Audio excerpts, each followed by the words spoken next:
morning আজি মই আপোনালোকক ৰোল বনাবলৈ শিকাম ৰোল বনাম আজি মই চিজৰ সৈতে আৰু চিজ ৰোল কেনেকৈ বনায় তাকে দেখুৱাম আহকচোন আমি ভিডিঅ'টো চাওঁ ৰোল বনাবলৈ আপোনাৰ আটা মই এতিয়া মাৰি থৈছোঁ এয়া দেখিছে কিমান সফট হৈছে ইয়াৰ মোৰ সবজিৰ কাৰণে বন্ধাকবি মিহিকৈ কুটি লৈছোঁ মটৰ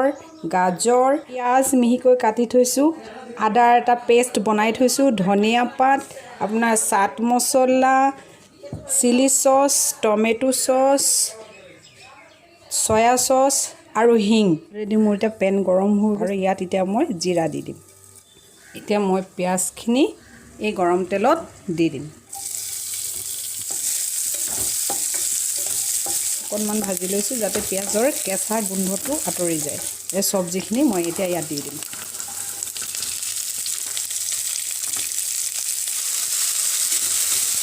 মই ইয়াৰ ওপৰত মই আদাৰ পেষ্ট বনাই থৈছিলোঁ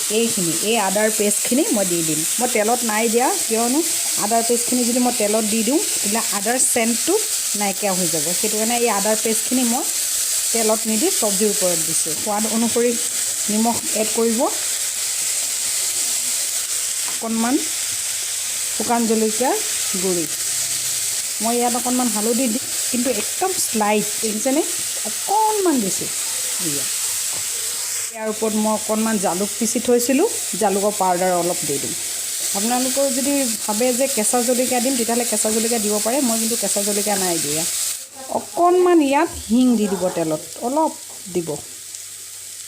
এতিয়া ইয়াত মই অকণমান চাট মছলা মিক্স কৰি দিম ইয়াত মই অকণমান সয়া সস দি দিম ইয়াত চিলি সস দি দিম 1 চামুচ চিজ দি দিম আৰু ধনিয়া পাত প্ৰথমতে মই ধনিয়া পাতখিনি দি লওঁ এতিয়া ৰুটিখিনি মই আধা ভজা কৰি লৈছোঁ ইয়াৰ ওপৰত সেই ৰোলৰ যিখিনি চব্জি বনাই থৈছিলোঁ সেই চব্জিখিনি ইয়াত দি আকৌ ৰোল কৰি দিম সেইটো কাৰণে মই এই ৰুটিখিনি মই আধাকৈ সেকি লৈছোঁ ইয়াত চাওক এতিয়া ইয়াত দি দিছোঁ ইয়াৰ ওপৰত এতিয়া মই ঘি দি দিম আৰু এই ৰুটিখন এতিয়া মই উলটাই দিম অকণমান হেঁচি দিব ছাইডখিনি নহ'লে ছাইডখিনি অকণমান কেঁচা হৈ থাকে এই ছাইডটোতো মই এতিয়া ঘি লগাই দিম অলৰেডি বনাবৰ কাৰণে ৰুটিকেইখন বনাই হৈ গ'ল আৰু এতিয়া আমি ইয়াৰ ওপৰত টমেটো চচ মিলাই দিম ভালকৈ মিক্স কৰি দিম টমেটো চচখিনি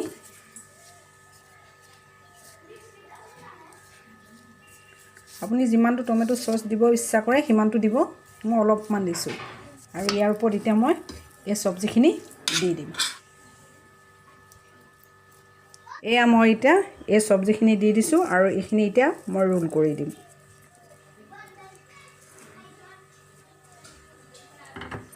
এয়া চাওক হৈ গৈছে